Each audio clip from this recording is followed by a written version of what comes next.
तो भाई सबसे बड़ी खराबी ये है, यकीन कीजिए, ये जो मैं जिन बातों पर आपको आपकी तवज्जो दिलवा रहा हूँ, ये बातें शादी के अंदर रुकावटों का बायस बनती हैं। अब एक बाप है, उसकी बेचारे की बच्चियां हैं, बच्ची तो जवान हो गई, लड़की तो जवान हो गई, लेकिन वो उसकी शादी नहीं कर रहा। और भाई क्यों नहीं शादी कर रहे? शादी करूंगा, जब रिश्ता देखने आएंगे तब कपड़े देने पड़ेंगे, जब वो मंगनी करने आएंगे तब कपड़े देने पड़ेंगे, जब वो दिन लेने आएंगे तब कपड़े देने पड़ेंगे, जब गरीबी वाले दिन बच्ची को रुखसत करना पड़ेगा तब कपड़े देने पड़ेंगे, जहेज देना पड़ेगा। और भाई मेरी कोई इतनी हड्डी पसली होगी तो मैं ये बर्दाश्त करूंगा। बच्चियों की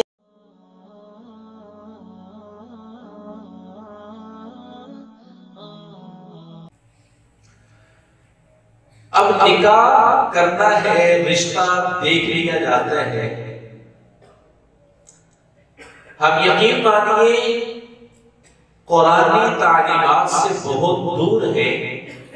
हमारे अंदर हिंदुओं का कल्चर, हिंदुओं की रस्म और रिवाज, हर चीज के अंदर, हमारे रहन सहन में, हमारे शादी ब्याह में, हमारी मौतगी में, हमारे जनाजों में बहुत सारी चीजें ऐसी हैं जो इस्लामी तालीमात के बिल्कुल बरखिलाफ है।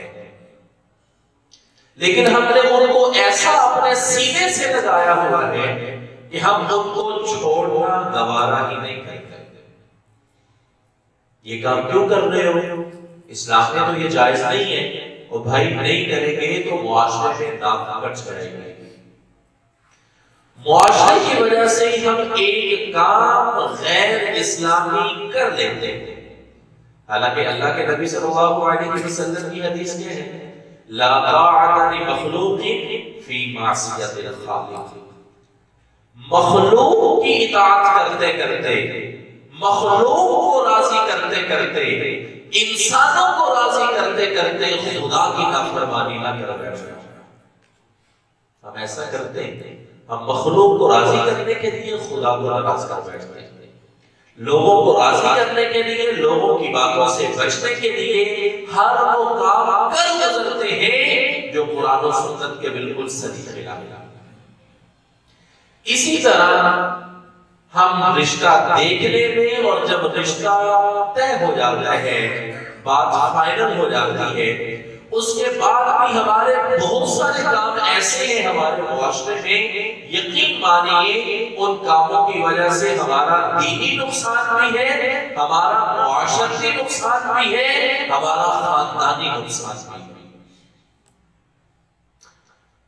निकाह तय हो जाता है, रिश्ता तय हो जाता है, शादी तय हो जाती है, उसके बाद चंद एक खराबियों की तरफ, चंद एक बुराइयों की तरफ, जिनको छोड़ना मैं समझता हूँ कि हमारी जिम्मेदारी है। आजकल के मुआशरे में जितना निकाह करना, शादी करना मुश्किल होता जाता है, बहैसियत एक मुसलमान के मेरी और आपकी ये जिम्मेदारी है कि हम इन खराफात को खैर आबाद कह दे, इन बुराइयों को खैर आबाद कह दे, अपने घर से क्या अपनी जात से वो काम शुरू करें कि मेरा अगर निकाह होता है तो मैं अपने निकाह के अंदर, अपनी शादी के अंदर इन बातों का ख्याल रखूंगा।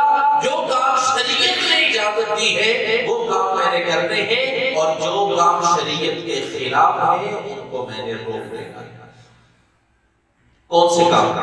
सबसे पहला काम तो ये है कि जब रिश्ता तय हो जाता है ना, तो तब बच्ची वाले जो होते हैं, लड़की वाले जो होते हैं, उनको मुख्तलिफ चीजों का सामना करना पड़ता है हमारे माशरे के अंदर।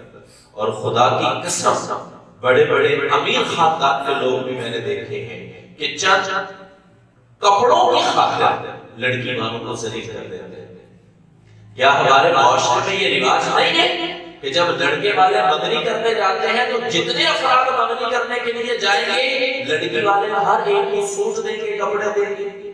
क्या ये हमारे मुआशरे में रिवाज नहीं है कि जब रिश्ते के, शादी के, निकाह के दिन तय करने के लिए लड़के वाले लड़की वालों के यहाँ जाते हैं, तो तब भी लड़की वालों को मजबूर किया जाता है कि जितने अफराद आए ना सबको कपड़े दिए जाए।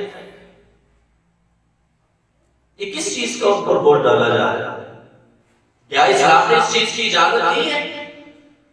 दीन इस्लाम की तालीमात तो ये है, कुरान की आपको मैं बेशुमार आयात ऐसे शुमार करवा सकता हूँ कि जिसके अंदर अल्लाह ताला ने ये इरशाद फरमाया कि हमदर्दी के साथ रहो, खैरख्वाही के साथ रहो, लोगों का एहसास करो, अगर कोई माड़ा आदमी है तो उसके साथ हमदर्दी करो, बजाय इसके कि अगर कोई माली एतबार से कमजोर है हम उसका ताउन करने की बजाय अल्लाह माफ फरमाए हम उस पर मजीद बोझ डालते हैं।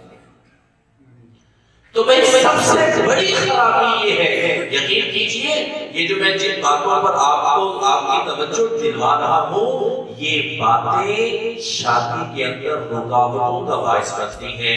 अब एक बाप है, उसकी बेचारे की बच्चियां हैं, बच्ची तो जवान हो गई, लड़की तो जवान हो गई, लेकिन वो उसकी शादी नहीं कर रहा। और भाई क्यों नहीं शादी कर रहे? शादी करूंगा जब रिश्ता देखने आएंगे तब कपड़े देने पड़ेंगे, जब वो मंगनी करने आएंगे तब कपड़े देने पड़ेंगे, जब वो दिन देने आएंगे तब कपड़े देने पड़ेंगे, जब गरीबी वाले दिन बच्ची को रुखसत करना पड़ेगा तब कपड़े देने पड़ेंगे, जहेज देना पड़ेगा। और भाई मेरी कोई इतनी हड्डी पसली होगी तो मैं ये बर्दाश्त करूंगा।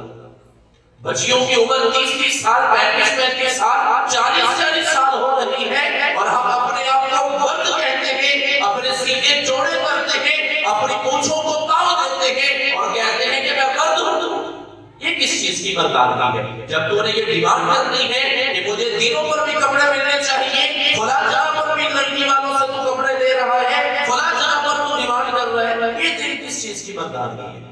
तो ये काम शरीयत के मुताबिक कर रहा है? अल्लाह ने तो नहीं हुक्म दिया है, नबी की सुन्नत से ये बात साबित होती है, सहाबा के तर्ज़े अमल से ये बात बनती है। कहाँ लिखा हुआ है कि लड़की वालों पर बोझ डाला जाए?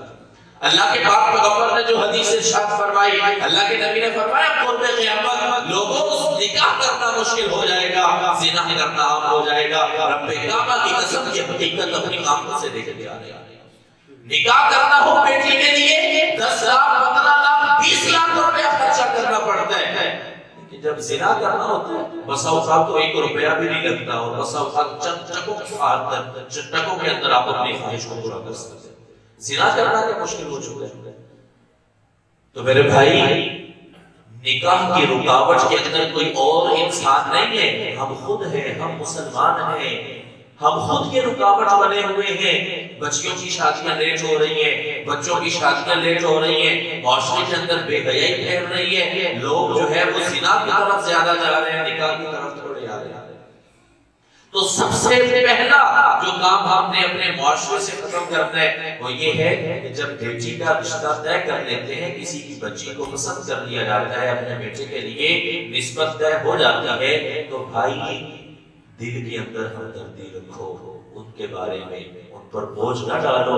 और खुदा की कसम मैं भी इस माशरे में रहता हूँ, आप भी इस माशरे में रहते हैं, मैंने कई ऐसे लोग भी देखे हैं कि वो जानबूझकर इन मौके पर अफराद ज्यादा लेकर जाते हैं ताकि उन पर ज्यादा बोझ बने। क्या ऐसा नहीं है? क्या मैं गलत कह रहा हूँ? मेरे भाई यही हकीकत है। जब हमारी सोच ऐसी है कि 1000-1500 सूट के पीछे सूट मिलेगा, उसको भी ले जाओ, उसको भी ले जाओ, कोई चाचा ना रह जाए, कोई खाला ना रह जाए, कोई फूफी ना रह जाए, ये हमारी जो है वो सोच है। ऐसी सोच में दुख है। तो जो चंद लीड़ों की खातर, चंद कपड़ों की खातर आप उसकी जो है वो उस पर कितना ज्यादा बोझ डाल रहे हैं। तो भाई सबसे पहला काम जो शादी ब्याह के अंदर कुरान और सुन्नत के बिल्कुल खिलाफ है वो ये है कि जब निस्बत तय हो जाती है उसको ये बात आप एहसास दिलवाएं, उसको ये बात कहें, ओ भाई मेरी और तेरी अब निस्बत हो चुकी है, अब तेरा घर मेरा घर है और मेरा घर तेरा घर है, तेरी बेटी मेरी बेटी है और मेरा बेटा तेरा बेटा है। हम उजड़ेंगे नहीं, एक दूसरे को जो है वो बोझ नहीं बनेंगे, एक दूसरे के लिए खैर का जज्बा रखें, दरमियाना सा काम करें जिसके अंदर दोनों खानदानों की खुशी हो और सुन्नत के मुताबिक निकाह करके बच्ची को घर लेकर। पहली बात तो ये है इस चीज को खत्म करने की कोशिश करें। और ये कब खत्म होगी, कैसे खत्म होगी? मैंने अक्सर आज से चंद साल पहले मैंने आलिम दीन का एक प्रोफेसर का बयान सुना, उसके अंदर कहा चंद फिक्र वाले लोग बैठे हुए थे, अक्लमंद लोग बैठे हुए थे, दानिशवर लोग बैठे हुए थे। उन्होंने कहा कि ये जहेज की वजह से ये जो लोग या तो मुख्तलिफ जहेज का डिमांड की जाती है, या फिर कुछ लोग गैरत की वजह से जहेज देते हैं कि अगर जहेज नहीं देंगे तो मुआशरे के अंदर हमारी नाम कटेंगे। तो इस वजह से बच्चियों की शादियां लेट हो रही हैं। अल्लाह ताला ने उनकी तबीयत के अंदर ख्वाहिशात रखी हुई है, तो वो जिना की तरफ जा रहे हैं। तो कोई ऐसा इक़दाम किया जाए, कोई ऐसा हल निकाला जाए कि लोग शादी जल्दी करें।